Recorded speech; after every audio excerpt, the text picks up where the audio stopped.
Allah. Aduh, ada. Ini ada. Aduh, jatuh nih dia. Astagfirullahaladzim. Dan Dia diculik lah sama company itu, diambil, habis itu kayak disiksa gitu, diinjek badannya. Setelah itu kepalanya langsung ditebas kayak gitu. Kulo numpang ngisi Eyang. Iya Eyang. Kulo pengen ngetahui tempatnya Eyang. Tempat yang ada di sini Eyang. Ngapunten Eyang. Kulo numpang izin.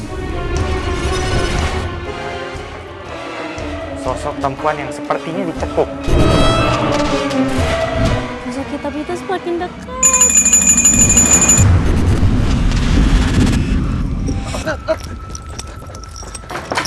Tunggu. Aduh.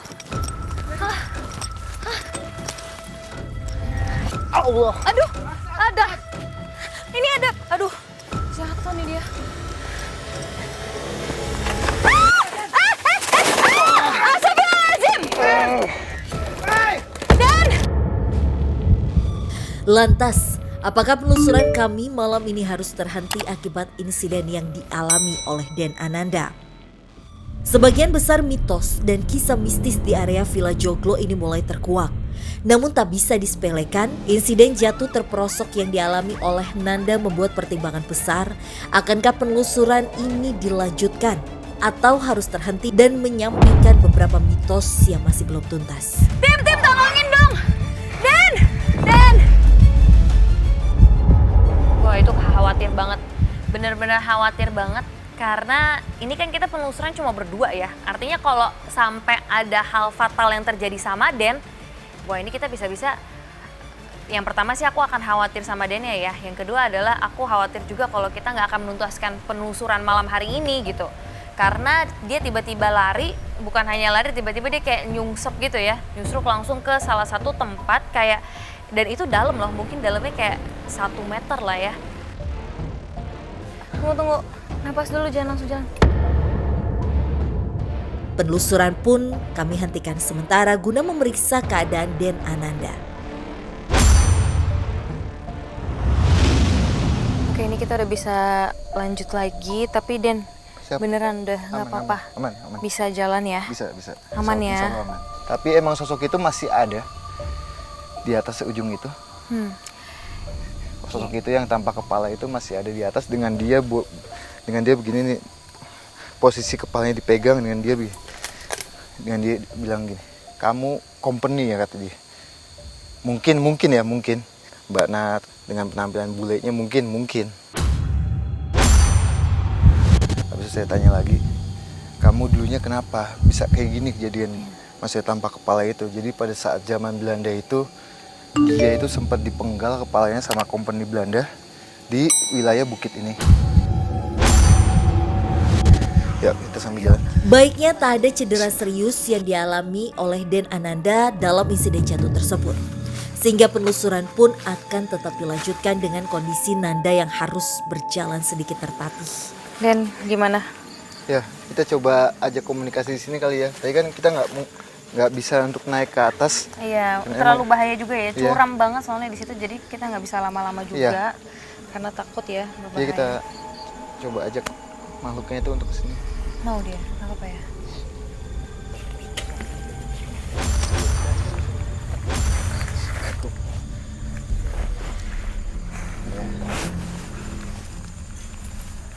Enggak, kita bukan company ataupun golongan dia. Bukan. Bukan. Kenapa kamu ada di sini?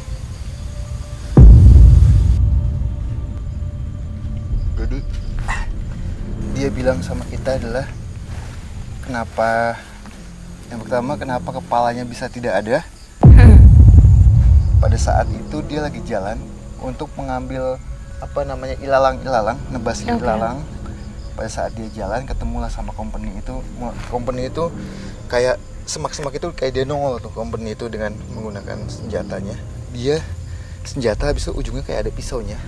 Dia diculik lah sama company itu, diambil, habis itu kayak disiksa gitu, diinjek badannya. Setelah itu kepalanya langsung ditebas kayak gitu. Dan dia kenapa ada di sini? Dia bilang sama saya ingin membalaskan dendam saya, kata dia gitu. Ke yang bisa kita bilang ke bule-bule Belanda. Mungkin dulunya pengunjung villa ini, penginap villa yang ada di sini mungkin dulunya ada bule juga ya. Jadi dia menempati tempat yang tadi itu. Nah, Oke. Jadi dia suka mengganggu ya, di sini suka ya. mengganggu. Tadi namanya siapa Dan? Kalau kamu Namanya Legok siapa? Legok. Oke. Dia bilang Legok, abis itu apa gitu dia ngomong. Waktu dulu kan Legok Rahinan ini namanya. Kan dia dipotong lehernya, terus dibuang ke bawah. Waktu saya masih kecil memang ada yang dipanggilnya itu Legok Rahinan. Orangnya tadinya kan ya biasalah pelarian dari zaman Belanda. Terlepas dari insiden yang dialami oleh Nanda, penuturan sosok astral yang dikejar oleh Den Ananda seakan memperkuat mitos lain yang hanya sebagian warga, khususnya warga asli desa Cidokom, mengetahui dan kental akan sosok yang dianggap sepuh bagi warga di area sekitar villa. ini makhluk salah satu yang suka ngegangguin pegawai-pegawai itu Iya. nggak Dan? Dia bilang saya suka ngeganggu, kata dia. Kenapa dia suka ngeganggu? Sebetulnya dia ingin membalaskan dendamnya dia pada saat zaman dulunya itu dia dipenggal. Kalau bagi orang-orang dulu pekerja yang pernah bekerja di tempat ini, dia tuh suka ngeganggu ini dengan cara apa? Apakah menampakkan diri juga? Jadi dia lebih senang untuk menimpukkan sesuatu. Habis itu kalau untuk menampakkan sesuatu itu kadang dia bilang suka nggak dibolehkan sama yang penjaga yang paling depan itu. Bahasanya adalah kamu boleh di sini tapi jangan ganggu kayak gitu. Manusia itu lagi lengah, dia mulai mengganggu sampai bahkan mewujudkan fisiknya dia. Oke, jadi dia itu lebih sering mengganggu dengan cara ngebunyi-bunyiin barang-barang Iya, gitu ya. betul. Oke, ini sesuai juga nih dengan cerita si bapak tadi bahwa orang-orang pegawai yang pernah bekerja di sini tuh juga mereka nggak kuat karena sering diganggu dengan suara-suara yang mereka sering dengar tapi Iya. nggak ada wujudnya Iya. gitu, nggak ada yang dia lihat, melainkan hanya dia dengar. Jadi dia salah satu Salah satu yang ada di mengganggu apa yang dulu pegawai di sini bahkan pengunjung mungkin bisa pengunjung dibilang juga ya kayak dulu. gitu. Oke, Dan. Kita sambil jalan, saya di pojok itu ada sosok kayak wanita dengan pakaian kebaya. Dia bilang dengan senyum-senyum, dia bilang gini, Dia ngajak kita ke sana dong maksudnya. iya ya, Penelusuran Kita pun diajak. berlanjut ke sisi lain villa. Dan, tunggu Dan! Mbok tunggu Mbok. Namun bak gayung bersambut dan Ananda pun merasakan kembali adanya sosok astral yang mencoba menarik perhatiannya. Mbok, Entah Mbok. sosok apa lagi yang kali ini menarik perhatian Nanda Aduh, ini hingga bahaya, Den. meski dengan Mbok. kaki tertatih, Ini Nanda tetap berusaha mengejar ayo sosok sini, Mbok. tersebut. Mbok, Di mana dia? Mbok. Seakan tak memperdulikan cedera yang dialaminya, dan Ananda terus mencari sosok astral yang seakan menuntun kami ke sebuah tempat yang keberadaannya sulit ditemukan. Agak kesel karena makhluk ini tuh kayak ngerjain kita gitu loh. Kita kan sama tim ya, jadi udah mulai dari depan kita penelusuran, terus ngikutin lagi ke belakang, kiri, kanan, ngejar si makhluk ini. Tadinya mungkin Den tuh ngikutin sosoknya sampai akhirnya sosoknya nggak ada. Den tuh cuma dengar suaranya gitu kan. Permisi. Mbok. Mbok, jangan. Ayo, Mbok. Kamu di mana? Tunjukin tempatnya, Mbok. Yuk kita ikutin. Bismillah. Den, kamu bisa. Ya. Bener, hati-hati. Bukan di hati-hati. sini dia. Di Dia mana menunjukin dong dia? kita.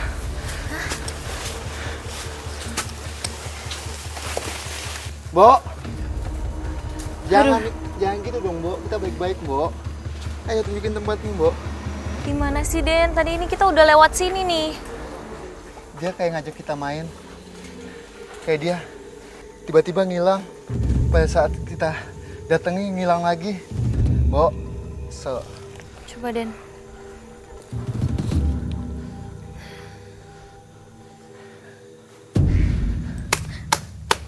ayo, Mbok, tuntun, Mbok. Ayo kita mau tuntun sama Mbok.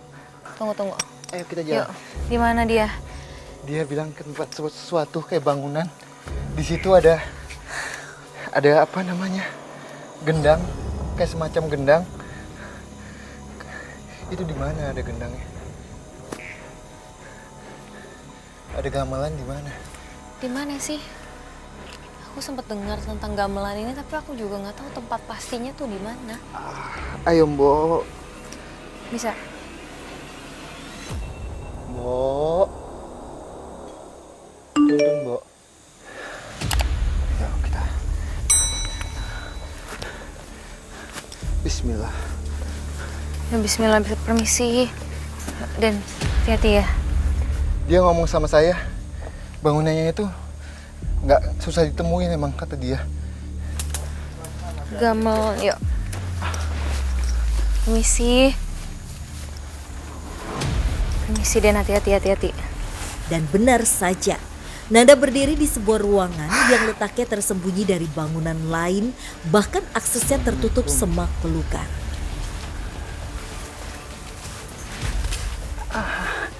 Permisi. Dan bisa kamu? Wow. Ya, Entah apa yang dilakukan oleh Den Ananda, namun posisi yang ditunjukkan Nanda pastinya memiliki hubungan dengan sosok astral yang ditemuinya saat ini. Night vision. mau pakai night vision, boleh. Yuk. Eyang. Kalau dibilang khawatir atau takut sih udah pasti ya, itu hal yang selalu aku rasain di momen-momen kayak gini. Tapi aku percaya sama Den, itu sih yang paling penting. Pas dia minta night vision untuk komunikasi, aku kayak oh ya udah, aku percaya sama Den. Dan aku emang nggak berani jauh-jauh juga kan, makanya aku tadi sempet jongkoknya tuh samping Den lah, duduknya samping Den, nggak berani jauh-jauh dari dia. Kulo numpang tempat numpang ngisi Eyang. Iya Eyang. Kulo pengen mengetahui tempatnya Eyang. Tempat yang ada di sini Eyang. Ngapunten Eyang. Kulo numpang izin. Ya boleh dinyalakan lagi. Oke. On. Dan nggak apa-apa. Bisa berdiri nggak? Den, kenapa nih? Ini kita di tengah-tengah kayak kita bisa bilang sesepuh-sesepuh yang ada di sini. Jadi ini semua pada kumpul. Tadi kenapa saya pada saat masuk saya izin Iya. dan saya menunduk jalan apa Kayak namanya? merangkak gitu ya. Duduk. Di pintu ini sudah ada penggawa atau bisa kita bilang penjaga dengan pakai pakaian adat Jawa. Dia menjaga dengan dia memegang sesuatu, cuma saya nggak tahu itu dia megang sesuatu apa, kayak tongkat, model tongkat di sebelah kanan sama samping sini ya. Habis saya nunduk, pada saat saya masuk saya melihat ada beliau yang ada di sini di bangku ini, di meja itu. Mereka lagi duduk. Jadi dia kelilingi semuanya. Jadi ada sosok yang mbok-mbok itu. Kenapa saya bilang mbok-mbok? Dia kayak apa bahasanya sinden zaman dulunya. Nah ini dia suka menampilkan sesuatu juga kayak paguyuban gitu. Membunyikan alat musik ini, gamelan-gamelan ini ya? Tapi bukan dia yang membunyikan alat ini, melainkan ada sosok yang lain. Nah di sini itu kenapa bisa kayak pakaian-pakaian Jawa, pakaian-pakaian adat. Bangunan ini yang saya lihat ya, nuansanya nuansa Jawa banget, nuansa Jawa banget, dan jin yang ada di sini mengikutkan soal tempat kediaman tempat ini. Mungkin juga tempat ini dulu emang buat menjadikan pertemuan dan untuk kesenian-kesenian Jawa ya. dengan kita bisa melihat apa gendang, bisa kita bilang Iya, gendang, gamelan ini ya. gamelan ini bekas-bekas gamelan. Iya, karena waktu itu juga aku sempat dengar cerita tentang tempat ini, dan kalau orang-orang tuh di sekitar sering dengar ada alat musik yang dimainkan. Iya. Tepatnya gamelan-gamelan ini yang dimainkan, dan orang-orang tuh sempat mengiranya mungkin penjaga yang ada di Iya. sini yang Iya. mainin. Iya. Padahal tapi dia bilang sama aku kalau dia bahkan nggak bisa mainin alat musik ini. Makanya dan alat musiknya kita bisa lihat sendiri kan, ini udah gamelan tua yang emang Iya. udah rusak juga Betul gitu banget, loh. betul Tapi banget. katanya suaranya tuh kayak orang-orang pernah bilang ya kayak suara musik dimainkan suaranya merdu, suara Iya. bagus gitu loh. Ternyata makhluk-makhluk itu ya yang Makhluk-makhluk suka itu. memainkan Betul banget, musik betul ini. banget. Ngomong banyak katanya kalau main gamelan jangan malam-malam. Karena kita di sini nggak ada yang main gamelan. Tapi bukan untuk mengganggu ya, mereka Bukan lebih untuk mengganggu. Jadi bunyinya apa bunyi-bunyi gamelan ini ada malam-malam tertentu. Jadi nggak setiap malam. Misalkan ada Malam mungkin aja tuh. mungkin bisa kita bilang di saat malam Jumat Kliwon ataupun apa ini suka bunyi dia. Yang di tempat ini dan tempatnya juga jauh sebetulnya. Tapi gamelannya bunyinya kencang sekali. Iya, Iya. iya. Karena kita bisa bilang kalau tempat ini kan cukup terisolasi ya, cukup jauh dengan Iya. rumah-rumah lain. Kenapa nih? Aku diminta duduk dulu. Ini aku juga perlu duduk aja kali ya, Dan. Jadi beliau bilang kamu lebih baik duduk gitu, lebih baik duduk bersimpu gitu katanya. Ya. Nah, jadi dia bilang emang dulu dia masih suka apa ya, kalau bahasa kita itu masih suka banyak yang main gamelan-gamelan alat di sini dan masih ada yang sinden juga. Taunya sosok wanita yang tadi kita di apa ya dikerjain ya kesana kesini. Oh ya, itu sosok ini. Ini sosok sinden, tapi yang bisa kita bilang mukanya itu nggak cantik, mungkin jelek banget. Jelek, saya bisa bilang jelek. Kalau biasanya kan sinden itu wanita cantik lah ya, Ayu. ayu gitu. pemain. Tapi ini enggak. Ini mukanya itu dengan telinganya itu kayak ininya apa? Daun telinganya itu sangat panjang. Tangannya gemulai tapi nggak kayak tangan manusia, melainkan kukunya itu sangat panjang. Dia sangat panjang menggunakan apa Konde namanya? gitu. Konde gitu. Benar saja. Sosok sinden yang bertemu dengan Den Ananda merupakan sosok Mbok yang tadi menuntun kami ke aula ini. Namun cerita tak hanya dirasakan Den saja, melainkan juga penjaga area villa ini. Depan gerbang itu pintu tuh yang depan. Perempuan, pakaiannya kebaya, barukat. Kalau zaman dulu memang kebanyakannya kan pakai barukat, pakai solempang dia. Adat Jawa itu ada kondenya ya. Iya. Menuncap di sini dia Oh, iya. bilang sama saya, kamu mau tusuk konde ini kata dia gitu. Jadi tusuk konde itu bisa menjadikan buat jimat apa ya, buat pegangan lah, pegangan kayak gitu. Nah, dia bilang kalau kamu mau, kamu boleh ngambil ada tempat batu di sini, batu sangat gede, kamu bisa ambil di sana katanya dia gitu. Tapi saya bilang enggak, saya nggak butuh itu. Saya ingin mengetahui tempat ini dulunya kayak gimana, apakah kamu mengganggu atau tidaknya pada Iya. saat itu. Jadi yang dari tadi sosok yang kamu kejar lari-larian tuh si sosok sinden ini. Iya Sindeni. Jadi pada saat kita sudah menjelaskan soal sosok yang kepalanya tidak ada, tiba-tiba di belakang itu ada sosok ini yang melambai-lambaikan tangan untuk ayo Ngajak ikut, gitu ayo ya. ikut. Tapi yang usilnya adalah dia ngajak kita ke sini, ngajak kita ke sana tanpa mengetahui tempatnya Iya, itu. iya. Tiba-tiba ya alhamdulillah bisa ke tempatnya dia. Tapi apa sosok ini juga yang suka mengganggu Betul. dulu orang-orang yang pernah nginep di Betul. sini maupun pekerja-pekerjanya, Betul, Den? betul. Dia, itu. Kenapa saya bisa bilang mengganggu? Kita aja diusilin. Iya, tadi aja niatnya- kita. Padahal kita niatnya baik. Padahal untuk- dia nyuruh kita untuk Iya. ikutin ya. Ya, alhamdulillah kita bisa menepati. Bisa kesinilah. Dan emang di sekeliling kita itu emang banyak apa ya, bisa kita bilang bapak-bapak semua dengan pakaian-pakaian Jawa, belangkonnya belangkon yang hitam tapi tinggi. Saya nggak tahu itu Jawa Tengah ya, mungkin ada Jawa Tengah yang belangkonnya ke atas gini dengan pakaian jubah yang bagus, sangat bagus sekali. Di belakang kita ada beliau juga, di samping sini ada beliau juga. Pokoknya di sekelilingin kita itu banyak beliau banyak yang mempunyai sosok kayak gitu. Dan tengah-tengah ini sosok sinirnya itu yang saya panggil Mbok-Mbok itu. Oke, aku paham sekarang. Jadi ada banyak banget ya makhluk-makhluk yang memang menghuni tempat ini ya. Dan Iya. salah satunya ada mereka-mereka ini Iya. yang bisa dikatakan memang makhluk yang sudah tua juga ya. Betul. Oke, dan menjadikan tempat ini jadi tempat tinggalnya mereka.